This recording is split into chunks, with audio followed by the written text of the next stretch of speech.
లోపలికి వెళ్తావు నువ్వు? మరి మేమెందుకు వెళ్ళాలి సినిమా చూడటానికి? అది కాదు, నువ్వు వెళ్ళనంటున్నావు, నేను ఎందుకు వెళ్ళాలి? నేను ఎందుకు వెళ్ళాలి? భయపడటానికి వెళ్ళాలా?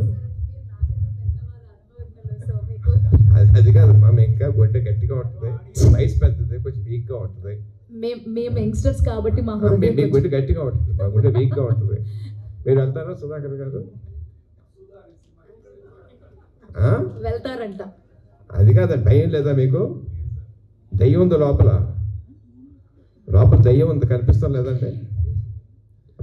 అంటే మనం మాట్లాడుకోవడానికి ఈ దెయ్యాల గురించి భయపడక్కర్లేదు. ఇవాళ ప్రపంచమే పెద్ద దెయ్యంలా ఉంది కదా, దానికి భయపడాల్సిందే. Vijayendra sir, I want to ask you one question. ఎన్నో ఏళ్ళుగా మీరు మా రాజ్ గారిని చూస్తున్నారు, ఆయన గురించి ఏదైనా ఒక విషయం చెప్పమంటే టక్కన ఏం చెప్తారు సార్? ఎప్పుడు ఏదో కొత్త ఫేసెట్ కనిపిస్తూ ఉంటుంది. మొత్తం అంతా ఒక ఆబ్జెక్ట్ చెప్పాలనుకో అమ్మా, మొత్తం కంటి ముందు కనిపిస్తే చెప్తాం. ఎప్పుడో కొత్త ఫేసెట్ కనిపిస్తే ఇంకెన్నున్నాయి తెలియదు కదా నాకు. ఎప్పటికన్నా తెలిస్తే అప్పుడు మాట్లాడతాం దాని గురించి. All the best.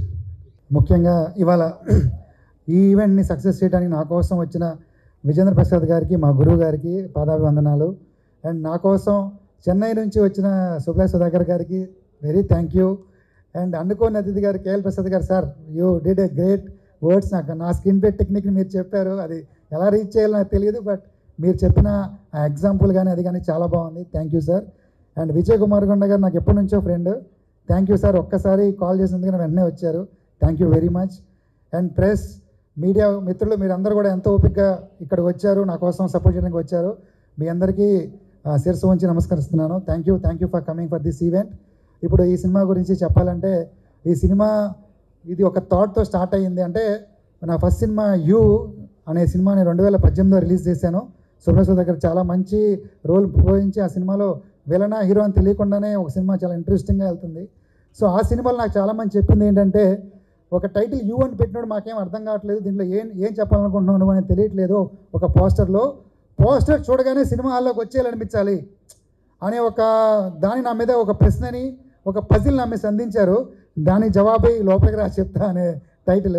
సో మీరు వెళ్తున్నారు అలాగా, ఒక గోకుల్ థియేటర్ నుంచి వెళ్తున్నారు, అక్కడ చూడగానే థియేటర్ లోపల రా చెప్తా అంటానే, థియేటర్ మిమ్మల్ని లోపల పిలుస్తుంది.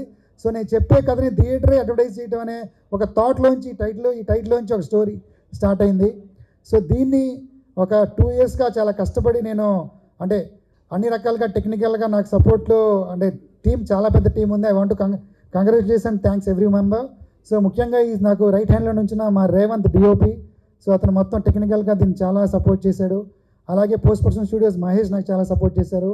నా direction department Kalyan and Chiranjeevi గారు చాలా యంగెస్ట్ అసిస్టెంట్ డైరెక్టర్, 62 years ఆయనకి అప్పుడు సినిమా చేస్తున్నప్పుడు. సో అసిస్టెంట్ డైరెక్టర్స్ దగ్గర నుంచి రైటర్స్, అండ్ ముఖ్యంగా ఈ సినిమాని నాకు భుజం మీద తీసుకెళ్ళిన వ్యక్తి దేవ్ జాండ్. అతను దారిలో ఉన్న ట్రాఫిక్లో ఈ will come in next 10 minutes. So ఈ సినిమా మ్యూజిక్ నెక్స్ట్ లెవెల్లో ఇచ్చాడు, ఆర్ఆర్ కానీ ఇది కానీ. అందుకని ఈ సినిమా సరిగమ లేబుల్ వచ్చి బై చేసింది.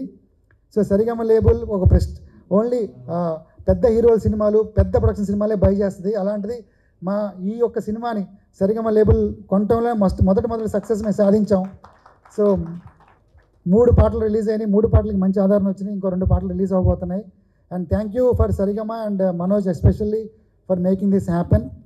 అండ్ ముఖ్యంగా నేను ఈ సినిమా ప్రయాణాన్ని క్లుప్తంగా 1 minute చెప్తాను. స్టార్టింగ్ సాఫ్ట్వేర్ ఎంప్లాయ్గా ఉన్నప్పుడు స్క్రీన్ ప్లే నేర్చుకుంటాను సార్ అని సార్ దగ్గరికి వెళ్ళాను. సార్ గారు నాకు చిన్న సమస్య, పజిల్స్, ఆయనకి ఇష్టం పజిల్స్ ఇవ్వటం. ఆ పజిల్లోంచి ఆయన మనసు గెలిచి అక్కడి నుంచి ఒక స్టోరీకి సరిగమ పదనిసా ఉంటే అది ఒక క్లాసికల్ మ్యూజిక్ అనుకుంటే మా త్యాగరాజు గారు, మా విజయన్ ప్రసాద్ గారు, సో ఆయన దగ్గర నేను స్టోరీ యొక్క సరిగమ పదనిసా నేర్చుకున్నాను. అక్కడి నుంచి ఒక లేబుల్ వచ్చింది, నేను విజయేంద్ర ప్రసాద్ గారి శిష్యుణ్ణి అని వెళ్ళి చాలామంది హీరోలు కట్ చెప్పగానే వెంటనే ఇంప్రెస్ అయ్యి చాలామంది డైరెక్టర్ల గారికి నేను మాట్లాడే టెక్నికల్ వాల్యూస్ చాలా బాగా అర్థమయ్యి నాకు చాలా డిస్కషన్స్లో నన్ను ఇన్వాల్వ్ చేశారు.